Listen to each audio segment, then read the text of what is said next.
Hello, everyone. Well, look at this.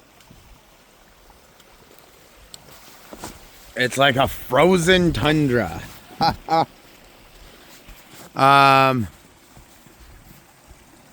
So it is like -7, -8, and you can tell just from everything. It's all frozen. Now, this is why I do this. Check it out. Oh, there goes the dog. They're just going. So they have their own, they've made their own track. It's funny. They just go around in circles here. So we've just recently put them on a fence, and they just go after each other. It's just, they just run. You can see the track. Anyways, sorry. The dogs are hilarious. There they go. So that guy there, that's Boomer, and the more black one's Pearl. Like and subscribe. Do it. Yeah, so basically just putting the power heads up keeps the water open. It's pretty cool though, eh? And then so we got the water flowing there. Look at the waterfall. It looks amazing. And then yeah, so I have this a little closer, but so if you've heard my story, I'm gonna say it again.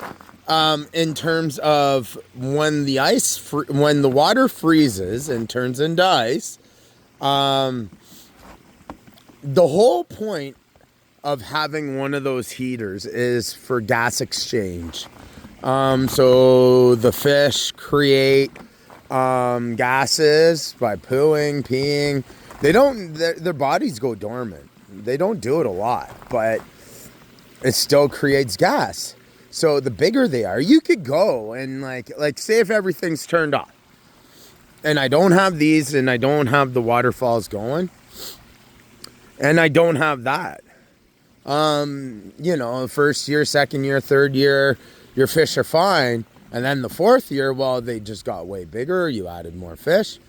And then the spring comes and they're all belly up. So you don't want that. You need somewhere for the gas to escape. So that would be the point right there.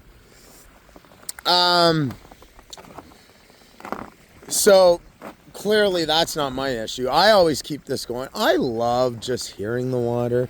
I love seeing it. I love to see what happens with the waterfalls and the ice formations. Look at this over here, guys.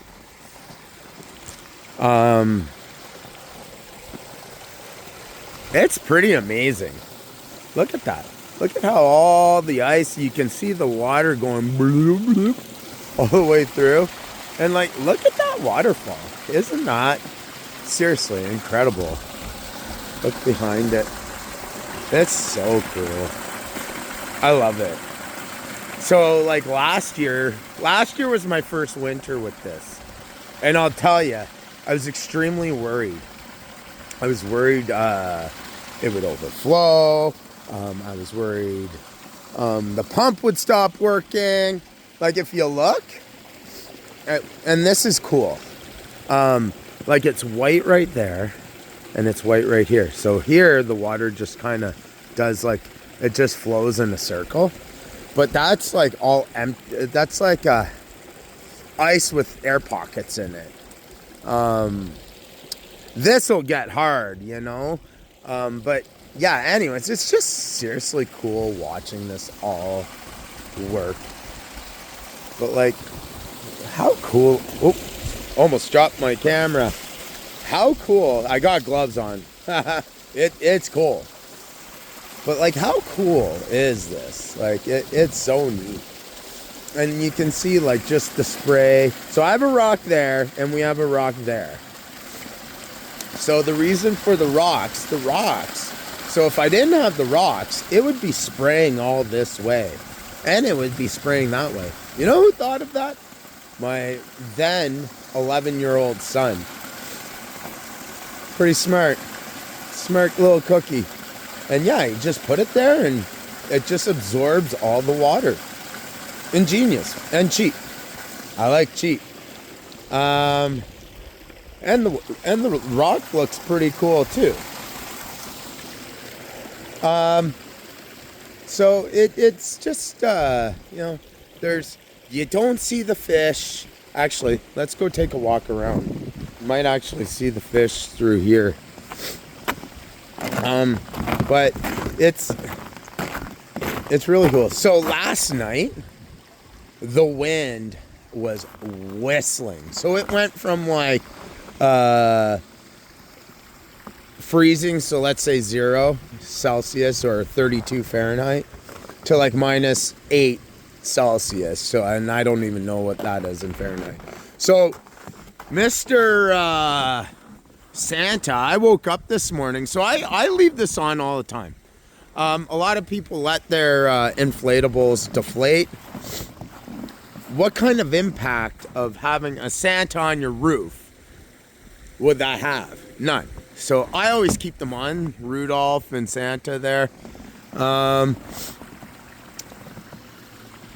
So last night, or this morning, early this morning, so I head to work for 3:30 in the morning.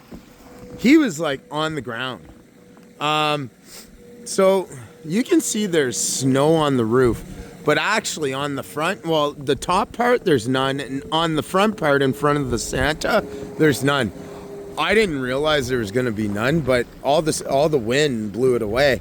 So I actually went up there. One of the pieces that holds the rope broke off. So I was able to go up there and fix it. We'll see how long it lasts, but I need to turn it off when it's like really windy. Because that's a 12-foot Santa on my roof. All right, let's take a look. So another reason for me saying that is a lot of these leaves came down too, I'm sure, and sticks. That's the one thing with willows is it's very soft wood. So sticks. So see, I was right. And actually, if you look, it's the pump's not fully working. It's not getting enough water, so I need to empty this. So I'm gonna do that right now. Okay. So I emptied this now because the ice is frozen here. Some of the sticks are still there, and you can see like the wind was going. Those got caught like mid-range. It was like, all right, it's about to it's freezing, and then just got caught. So there was quite a bit of leaves in there. Now it's running normally. Thankfully, it wasn't running dry. So that's just why. So when it never really runs dry. What will happen is it's gonna take some air in, and then it bubbles in the bog. All right. What's the temperature? So the temperature of the water is 0.4 degrees Celsius. So it's basically just above freezing, which is normal for when stuff freezes. So you can see here, everything's still flowing well. Yeah, so I'm happy with that. Everything seems to be working well. So my dogs are digging over there, and I planted a whole load. Well, I'm the harvesting hick, right? So one thing that I have is a Asian pear tree. And what I did was I planted a whole load of Asian pears here with the intent of growing some Asian pear trees from seed. So I have a few. Well, actually, I have quite a few here. Let's go take a look. I do have a bunch. Now, over here, look, they dug. I actually did come around and dig up my gladiolus, for those who are keeping track. And I pulled up my sunflowers, finally, when there was snow on the ground. So each year I kind of go, I harvest my my Asian pears and then I plant them. So these are 2 years old, these guys. They're not in the greatest spot, so they haven't grown like the best. These ones I planted last year. Look at this. Look at this one. It's huge. Or was it last year or the year before? I think it was the year before. Anyways, they're doing fantastic. So I've dug some up. I planted 2 in the front, 2 more. And I just give them away. Anyone wants free Asian pear trees? Yeah. I just give them to neighbors, and it does there's no harm in doing it. Okay, guys, let's go. There's no harm in doing it. So yeah. It's I like doing that kind of stuff. So, all right, folks, remember, like and subscribe. Do it. And then, yeah, we'll see where this little adventure takes us. It's day by day. I love it. You guys have yourselves an amazing, amazing day.